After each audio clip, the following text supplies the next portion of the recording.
Welcome, everybody, back to What We Saw on Stolen Cable. I am your host, Uncle Patches, and I'm here with. Sinister Cinema.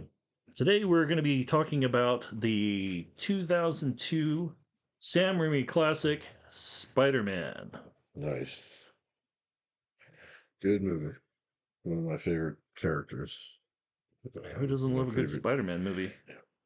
And this is the Spider Man movie. This would have been the first Spider Man movie that came out. I know we've had quite a few since then, but Yes. back in the day, this one kind of set the tone and standard for a lot of superhero films to follow. Yeah. Superhero films were not very popular at the time. This was one of the first ones that actually did well in the theater. I remember the hype around this one too. Yeah. It was on par with '89 Batman. Hmm. Well, '89 had its own kind of on par, but it was. I mean, there weren't any people out there getting Spider-Man haircuts, but they definitely had definitely had Batman haircuts back in the day. In '89, I remember that pretty good. But no, Spider-Man, first, I guess, real major blockbuster from Marvel Comics. Yes. They were known for doing small TV projects beforehand. Hmm. Um, Blade came out. It was kind of a hit, but it's not the same type of hit. It was like a horror movie hit, Yeah. horror action movie. But this is the first upbeat, kid friendly superhero film that you can go to and sit down with. My kids were very young at that time. My son had been.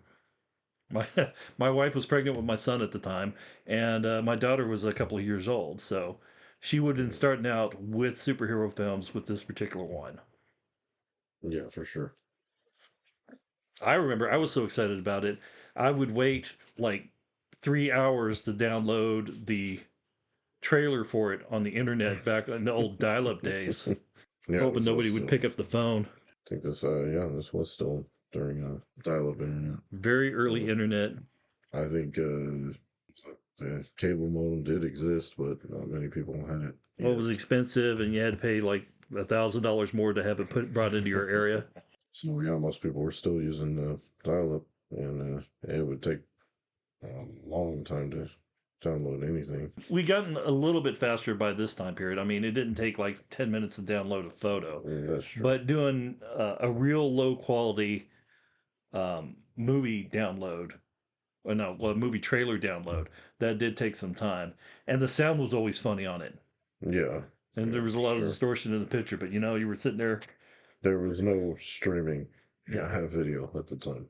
Yeah, no, it's not like it is today where you can watch, 4K movies with no problems. But what do we know about this film? Anybody, you want to go through the plot description? Sure. After being bitten by a genetically altered spider, shy high school student Peter Parker gains superhuman strength, agility, and the ability to cling to walls. As he experiments with his newfound powers, tragedy strikes, teaching him that with great power comes great responsibility. Taking on the identity of Spider-Man, Peter must stop the dangerous Green Goblin while struggling to balance heroism, love, and ordinary life. Yes. Read like a true pro. Yeah. Now, so we get down into it. Balancing heroism, love, and ordinary life. That is a strong theme in this film. It's one of the things that made Strong theme in Spider-Man in Spider-Man in general. general. Yeah, absolutely. This, of course, Spider-Man was one of the first major popular characters done by a legendary Stan Lee. Yes, definitely. And It's his standout character. yes, He created a lot of characters for Marvel, but this was the one that stood out the most, and probably one of the ones that he was most proud of. yes, he was actually friends with Bob Kane, and they did compare the two characters, Spider-Man and Batman. Bob Kane being the creator of Hmm. Batman. So yeah, these two, you got the two different companies, and these are the two comics that were competing, Spider-Man and Batman, back in the day, anyhow. Yeah, which is kind of funny because there's not that many actual comparisons of the two characters. I mean, Batman is famously not a superpowered human, but Spider-Man is. And the other, I mean, mainly the only two areas where they're uh, similar is they are very good detectives and they're highly intelligent. That and they're both on par in comic book sales back in the day. Yeah. So I guess that's probably the main reason why But the two are they compared. But draw. yeah, but you got dark and light. I mean, Yeah, in the comic books of DC Comics, Batman and Superman are the dark and light, and yeah, in Marvel Comics, it's largely in and around the time period where Spider-Man came out. It's things started getting real gloomy. But and, Stan Lee figured out that's what sold. People wanted to see things about yeah. real life struggles. And he was the first superhero that started out as a teenager. Most of the time, the teenagers were, Sidekicks. yeah, they were just put in the role of a sidekick or some sort of support character.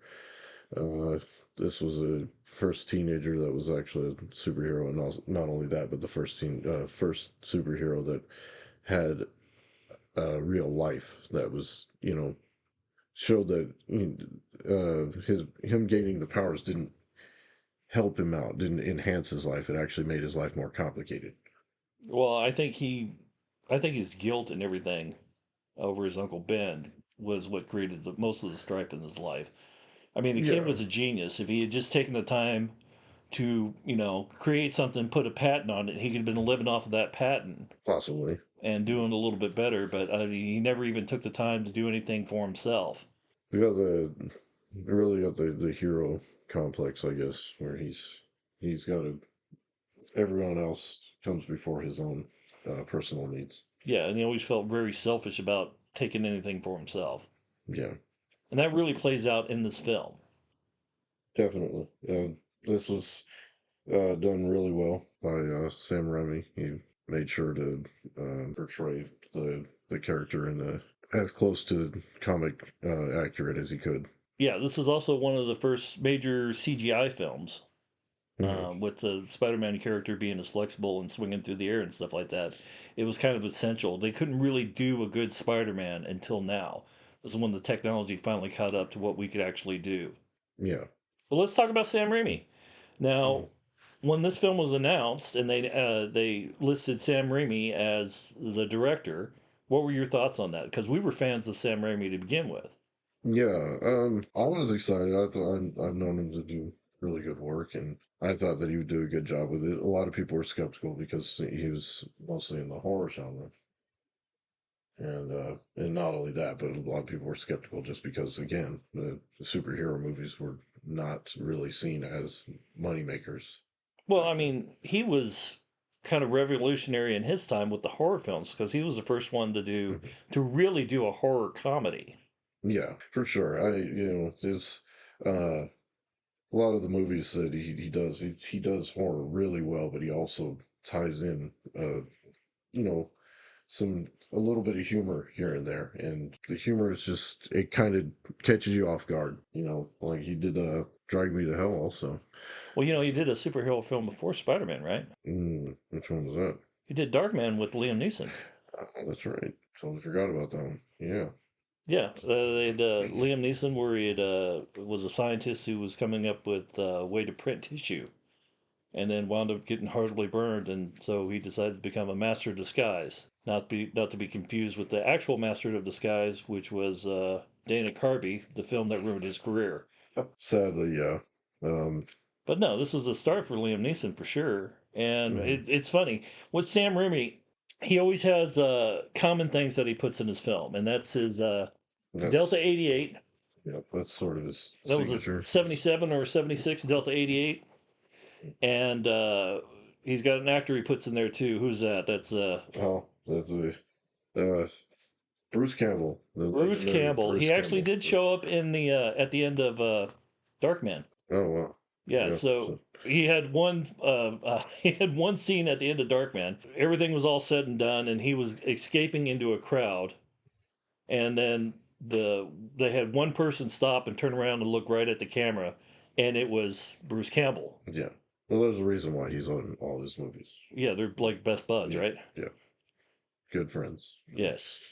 Well, Bruce Campbell appears in this film too. Yes, and all three of them. All three of them playing different but the same guy. Yeah, he's a different guy, but he's still Bruce Campbell and still has the little Bruce Campbell humor. Yes.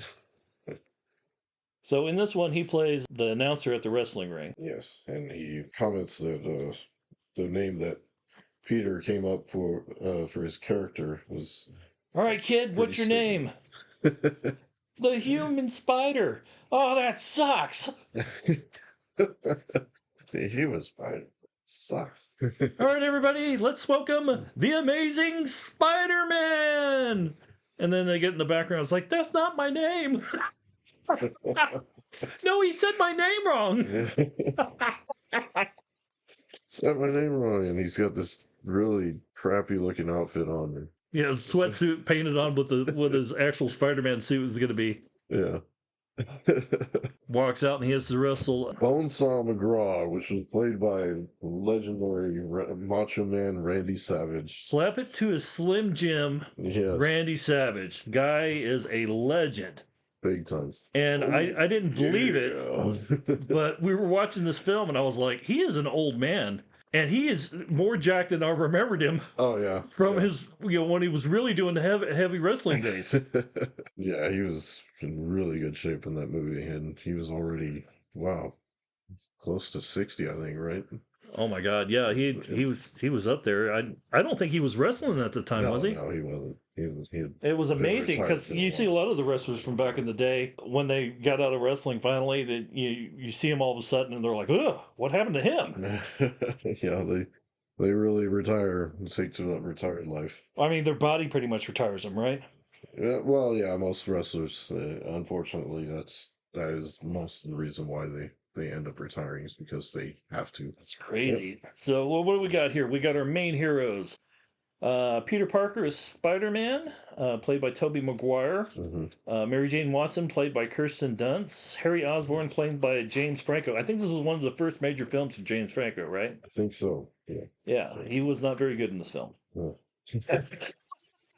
No, actually he wasn't. But he was definitely James Franco though. Well, I keep on thinking back whenever I see somebody that became very famous, but one of the first films was they were terrible in. I think of Christian Bale. No, Or the other, Michael Keaton. No. Wow. Okay, there's so many different people that played Batman. George Clooney. No, the other Val one. Kilmer. No, the other one. Ben Affleck. Ben Affleck. Okay. All right. So Ben Affleck was in Armageddon. Every single Batman. Yeah. So he was in Armageddon, and except for Adam West, but Yes. Anyway. Well, I mean, if you're going to do Batman, we at the very least need to mention Adam West. Yeah, of course. But Ben Affleck was in Armageddon, and his performance on that was just so stale. Yeah, I think after Team America World Police came out, and they really called out Ben Affleck in one of their songs in the movie. I think he actually did take acting school and became a lot better after that. I don't know. He's friends with Matt Damon. And they did Good Will Hunting, where he was kind of all right in that one. But he did Armageddon, and he was a main character in that film, and he was just kind of bland on it, and I just didn't see him going anywhere as an actor, except for one of the last scenes in the film. Bruce Willis tricks him into taking over the duties of setting off the bomb. Pulls his air pipe and locks him in the thing, and then he slowly starts freaking out, yelling how he loves Harry and that he's sorry and everything. That was the most genuine acting I've seen out of that guy up until that point. And I knew from then on, it's like, yeah, this guy's going to go on and do a lot more. And by the way, his Batman is like one of the best ones I remember seeing. Yeah, I think that they give him a lot of crap for his Batman, but I think he actually did really well. It was amazing. Yeah. That one warehouse scene in the Batman versus Superman, not a great film, but when you're living on prime rib at the time, you get a little skirt steak there at the end. You don't appreciate the skirt steak. I mean, it wasn't a bad film. It was among some giants at the time. Yeah, for sure. But all that stems from the Spider-Man film. I mean, without this, a lot of these companies wouldn't decide to do major blockbuster films. I mean, Batman, yeah, sure, but to do a Batman Superman film, no, that wouldn't have been probably not. Probably not. All right, so we had James Franco on the villain side, Willem Dafoe as Norman Osborn. Yes. Willem Dafoe is another one of those actors that's just good in anything that he does, and also steals the scene, and in any scene that he's in. Great choice for Green Goblin. I understand a lot of his motivations. Yeah. I mean, yeah, I mean, you get there and you build up a company and everything like that. You take it into a corporation, and then all Oh of a yeah, sudden, you for know, sure. everybody's working against you to get to steal your company away from you. And then Yeah, so, that was one thing that I remember took away from that movie was like, wow, you when you grow your own company, you build it to your own little empire, and then you have a board that actually has the power to fire you from your own company. That is just that's pretty messed up. yes. That's I think probably any businessman who has built something, that's probably their worst nightmares that they Yes. eventually would be ousted from their own company. All right, so we get here, and he, in a desperate attempt to save his company, he tries some experimental drugs on him, a super soldier serum, which is Mhm. very common in Marvel comics Yeah, because you got one of the original ones was the Red Skull. Then they later moved on to Captain America, yeah. which is, of course, Red Captain Skull is Captain America America's is villain. yeah. Captain America is famously like the only one that actually really worked the way that they wanted it to. Red Skull was a failed previous experiment. But what other super soldier characters we have out there? We've got Black Cat. We've got the Winter Yeah, Soldier. okay. So Black Cat was also, I guess, a successful one. Black Cat is Uh, actually a anti-hero for the Spider-Man comics, yes. so we see that Uh, pop up quite a bit too. yeah. So I guess Silver Sable is also another super soldier, if I remember right. I don't know. I have to look up the character again, but I think in who the else? movies they had Red Guardian, as soldier Yeah. serum, Yeah. variation of it all. I think they do the joke in that one film. It's like, oh, what kind of super soldier serum did you get? I don't know, Hydra. Oh, fancy Hydra. Yeah. But yeah, no, super soldiers. I mean, getting superpowers in Marvel. I mean, you got a whole slew of ways that it happens. Yeah.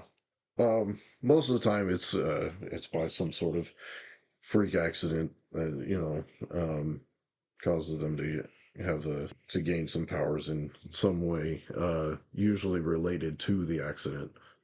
Like Spider-Man was bitten by a radioactive spider. Well, in this one is a genetically altered spider.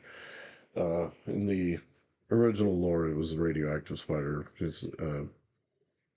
Oh yeah, well, Uh, back in the day, it was all radioactive. I mean, yeah, everything was the Hulk, just gamma radiation. gamma radiation through he got caught in a nuclear test Mhm. where they changed it later on to where he was experimenting on himself. Yeah, and most of the time the way it goes is that heroes they just kind of fall into this by accident, and because of the fact that they're good people, they go on to become heroes. And What the the villains villains, fall in the same thing and take a most of the completely time they're different path, right? yeah, most of the time, but most of the time they put themselves in the situation. Like with Green Goblin, he did the experiment on himself. Well, You know, so I got a it's theory about the Green Goblin, especially in this film, mhm. because I don't think it's the same storyline for the Green Goblin in the comic books, is it? It's kind of similar, I think. But I think the Willem Dafoe character already had a split personality that he was unaware of. Yeah, yeah, that's Because true. he had that I whole mean, secret room. It's it's not like sort he of had a bunch of contractors come in and build a secret room where he can keep all of his Green Goblin stuff. yeah, that's true.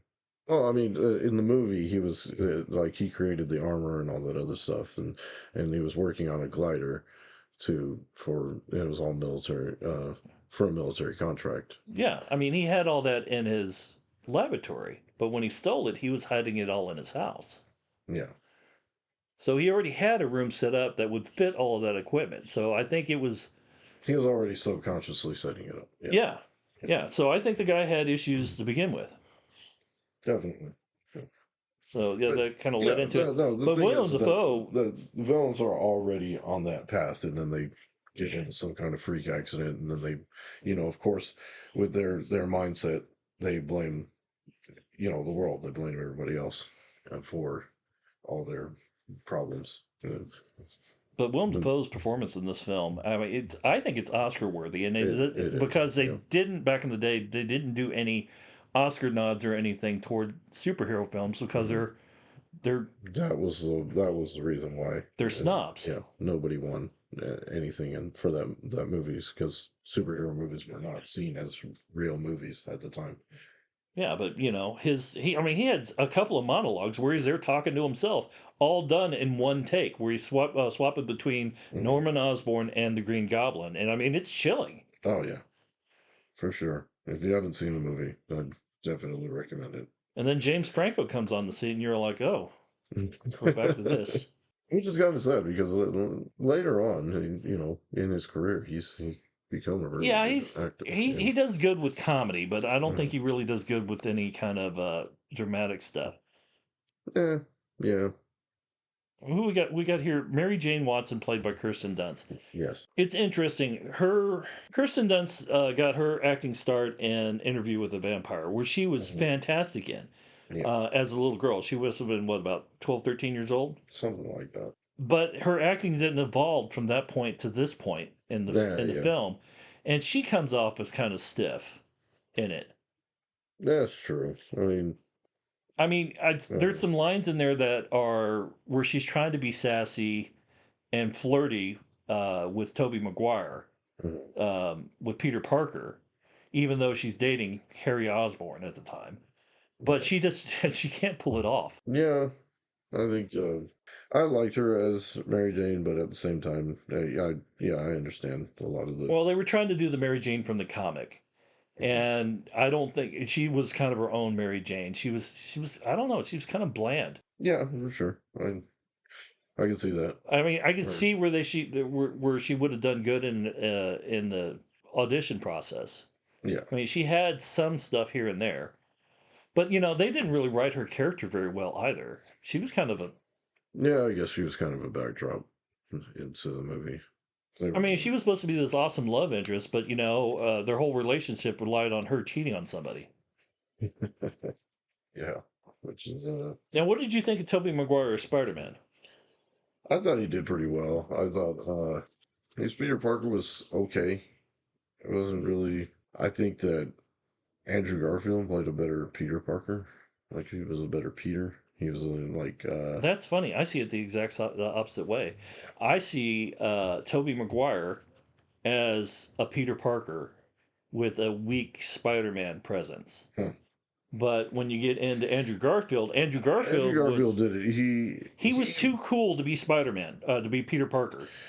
Yeah, you're right. You're right. No, The okay, so banter he did, no, but okay, so yeah, I was thinking the other way.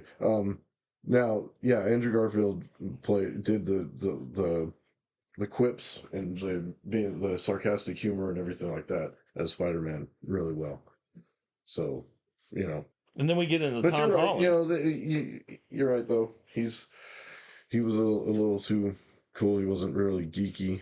Some people think that Tobey Maguire might have been too geeky. I don't know, but Well, we got to yeah, mention Tom no, you're Holland right. because he's the current Spider Man. Yeah. Well, I guess a current Spider Man since they're doing all three now. Hmm. Because it's rumored that Tobey Maguire might be coming back for the new Avengers film.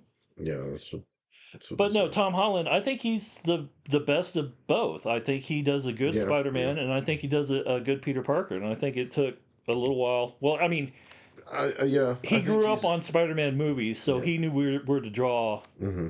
the character inspiration I from. think he does pretty well. Yeah, there's a lot. Yeah, Tom Holland he does a good Peter Parker and Spider Man. I think he has the young look. He does uh, the whole Acrobatics, yeah. yeah. He's got the agility and all that other stuff, but at the same time, he also does have the play the inexperience pretty well too. Or he's still kind of learning on the fly, which is what Spider Man actually had to do. He didn't have a mentor or anything like that. He had to learn everything on his own. The Spider-Man lore goes pretty deep, a lot deeper than most people think. Oh yeah, it's been around since what, the '60s, right? 60s, Yeah. yeah. Uh, he is actually so many different things. He's got the spider sense, which kind of alerts him of danger. Which he can sense his surroundings, stuff like that. Which he has actually developed his entire own martial arts based on using his spider sense. So he can fight in absolute darkness or after he's been blinded, um, just using his spider sense. Yes. So, which is very interesting. A kind of aspect of the character that a lot of people don't know. Oh, I was just looking at her character sheets here. A name that caught my attention. Betty Brant, which was actually in the comic books a love interest with Peter Parker's. She is the secretary at the Daily Bugle. Mm. Her character was played by Elizabeth Banks back in the day. Oh, well, okay. The director of Cocaine Bear. Oh yeah. Yeah. Funny movie. Yeah. Yes. Actually, very loosely based on something that actually happened. It's a funny story. They, Can we really talk about that? I, I don't know. I mean, Why don't you you, tell the story and then okay. we'll see what it's like.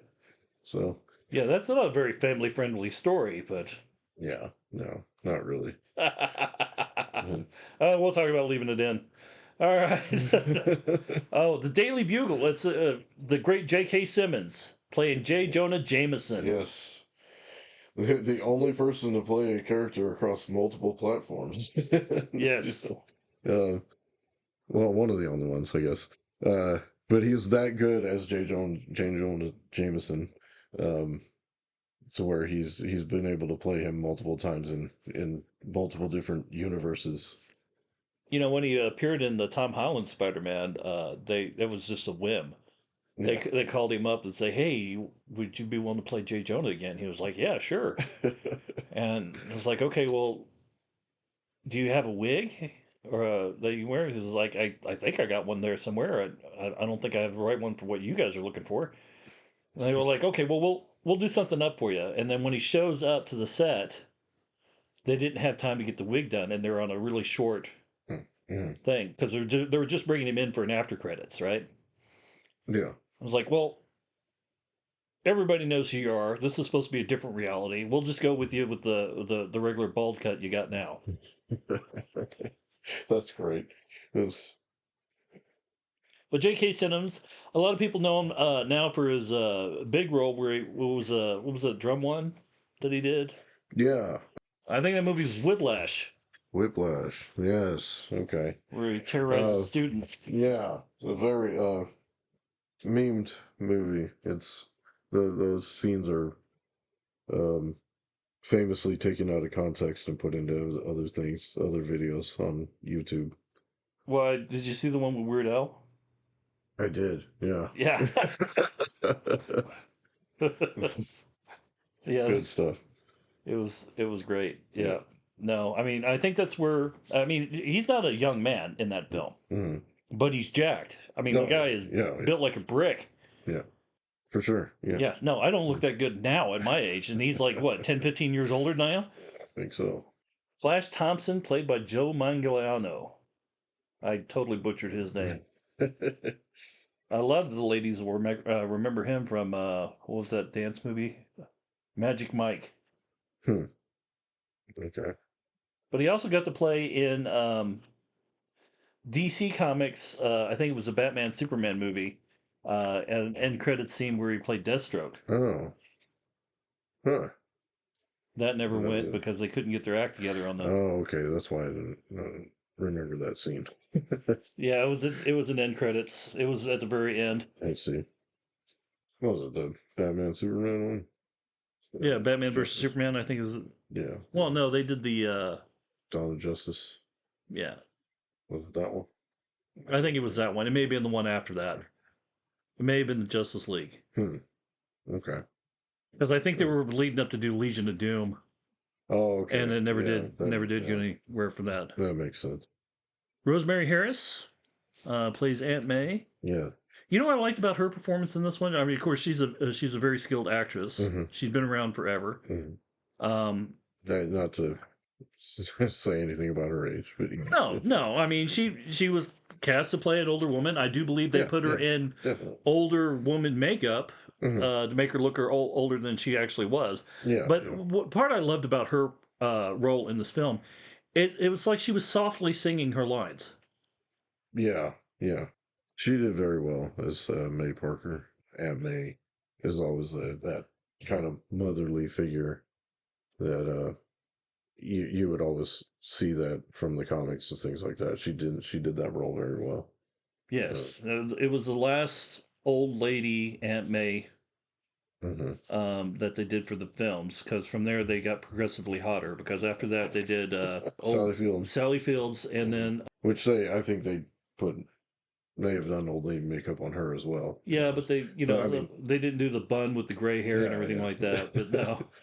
no, but yeah, Sally Fields, and then finally a girl that's just a little Yeah, bit older than us. That was Marissa Tomei. Marissa Tomei, Yeah, and and that's like everyone knows that Aunt May. So yeah, don't even have to go into the hot Aunt May. yeah. Yes, Rosemary Harris. Like, just if you listen to any of the lines that she has in the film, Hmm. it's like she's singing her part.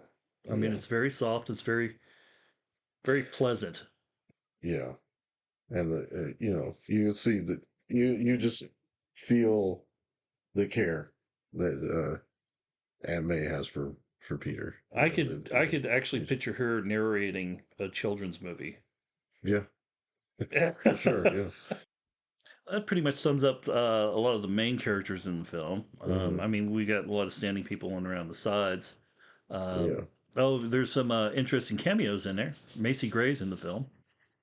Oh, really? Yeah, she has a singing part during the Oh, when the okay. Green Goblin shows up and takes out the board Yeah, members. Yeah, yeah, she's down yeah. there at the bottom. Okay. And when they're doing interviews of people in New York about what they think of Spider-Man, Lucy Lawless shows up as a punk. She played Xena Warrior Princess Yes. as a punk standing out there. Yeah. Guy with 8 arms? Sounds kind of hot. That's funny. Oh, yeah. There's constantly those kind of jokes about, Spider-Man supposedly having 8 arms or 8 limbs. And funny thing is, briefly in the comics, he did grow 4 extra arms. I mean, Supposedly they're doing that for the um, new Spider-Man. Brand huh, New Day? really? Yeah, it's one Okay. of those rumors that's popping around. Yeah. Well, it was obviously a temporary thing in the comics. So Well, yeah, they did it in the comics and they played it up in a couple of the different versions of the cartoon series. yeah, for sure. So a lot of the cartoon series is stuck very close to the comics in for Spider-Man anyway. This movie's crazy. They get there and they start off the film with Peter having a bad day, which Hmm. seems like a regular bad day. And Yeah. he's narrating his bad day that he's having a bad day. He's chasing the bus. Hmm. His girl ignores him. Yeah. And yeah, everyone's he's running after the bus, and the other students are kind of throwing stuff at him and stuff like that, and he's kind of it sets the tone, establishes that Peter Peter, Parker's a yeah, loser. not not a super popular guy, Yep. and From there, we uh, jump into the them exploring the Oscorp Oscorp doing the. building for a field trip. Actually, I don't think it was Oscorp in this one. I think they were just doing a field trip at a laboratory someplace. Yeah, Yeah, okay, because it maybe. was a different. Yeah, you're right. No, Yeah. they did the Oscorp connection with That's it true. That's true. in That was the. Oscorp was in the new Spider-Man movies. Yeah. Yeah, Okay. My mistake. Yeah, you're right. You're right. But it was a genetically altered spider, as we mentioned before, which is sort of different from the. yeah. Whenever I see the videos about them talking about the Spider-Man, it's like, oh, they point out every single time. Hey, they're talking about these spiders, and they're all the abilities that Spider-Man winds up having, Yeah. except for the camouflage. Didn't they talk about camouflage in the film? Yeah, I think they did. Right. Yeah. Hmm. Spider gets out. He's being bullied. He's not paying attention. Trying to get the girl. winds up getting bit by a spider. Mm-hmm. And I think the He scene gets that comes up when he gets back to the house, yeah, he he gets really sick and not the brightest thing to do. He just goes back to his room to die. yeah, just goes into his room and passes out. Yeah, Standing there shirtless and looking in the mirror, and he's all scrawny. yeah. That was one of the ones that was one of the bits that they had in the uh, trailer. Mm-hmm. Toby Maguire standing there all scrawny and everything like that, which they shot that part of the scene months before they did the scene that comes up right next, Yeah. where he wakes up and he doesn't need his glasses, and he looks in the mirror and he's all jacked. Yeah. Which did work. He worked out pretty hard to play that role, and did really well. Got in really good shape, I would say. Yeah, really good shape. Yeah, Then he's starting to notice he's got powers. yeah, and kind of goes and just uses his powers in different ways, and just kind of Well, I mean, he comes exploring in, them. he goes to school, he doesn't know Yeah, what's going on. Mary Jane comes up to him and slips, yeah, and she drops her lunch, and he catches everything catches her. before Yeah, it all falls and hits the ground. yeah, It just that kind of leads shows into off my his. Final Destination theory on Superman. Oh yeah, Yeah, you haven't heard was that it? one? What was it? All right, so in the original 1978 Superman film, Hmm. uh, Superman is an alien that comes to our planet. Of course, that's what everybody knows, right? Hmm. So his first day in Metropolis, the first thing he does is save Lois Lane. Hmm. And then from that point forward, it's like a Final Destination film for her. Hmm. All these unlikely things keep happening to her that should kill her, but he's always there to save her. So I'm absolutely convinced Superman from 1978 is the original Final Destination film. Oh, okay. So he's just constantly fighting off death. Yeah, I mean, it gets progressively worse for her. That's pretty funny. And that kind of happens to Mary Jane Watson in this too, because Sort of, yeah, yeah. he saves her Is from it- bumping her head there in Yeah. the school. And then constantly has to go and save her from progressively worse situations. Yeah. Yeah, Okay. Makes sense. In this film, Peter's web powers are organic. They actually grow from, I guess, some sort of gland in his forearms, uh, which is a break from the original comics, where he actually creates his own web fluid. that had a And lot of people upset when this film came out yes, it because did. that was one way that you could show That was one of the things, yeah, that showed the brilliance brilliance of of Peter Parker, yeah. which is one thing that they didn't really play up for Hmm. in this coming because when he decides he wants to get the girl after he beats up the bully in school, Hmm. the first thing he does is he sees a deal to go to a wrestling match to win $3,000 Yeah. to So buy a crappy car. yeah. So try to impress the girl. Yeah, it's not even a great car. Yeah, It's a Triumph, I think, is what he was looking at on there, right? something like that. Yeah, Yeah. some In European. any case, yeah. So in the early days, he's really trying to figure out what he can use his powers for personal gain, because he's sees these powers all of a sudden he can I really mean, turn his life he's a around. young guy. Yeah, He's yeah, trying to make his life a little bit better. yeah, He had definitely. this happen to him. I mean, you might as well do something with it.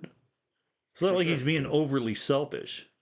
I think if I was put in the same situation where after I got screwed over winning a match against the Macho Man Randy Savage, and they only paid me $100 over it, I Yeah, think I would have let the guy go as well. The guy that comes in and robs the place.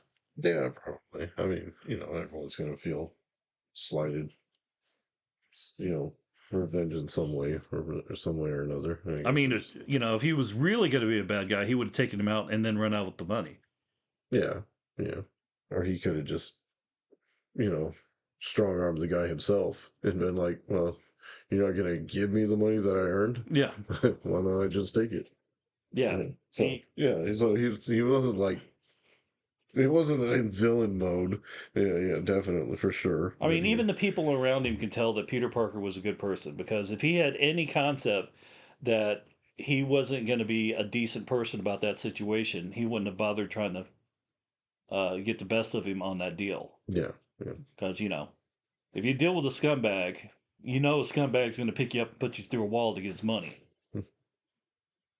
Oh my God, he's sitting there and he's trying to figure out his abilities before he goes out there, and then he's not doing his chores and stuff around the house. Aunt May's Yeah. starting to worry about him.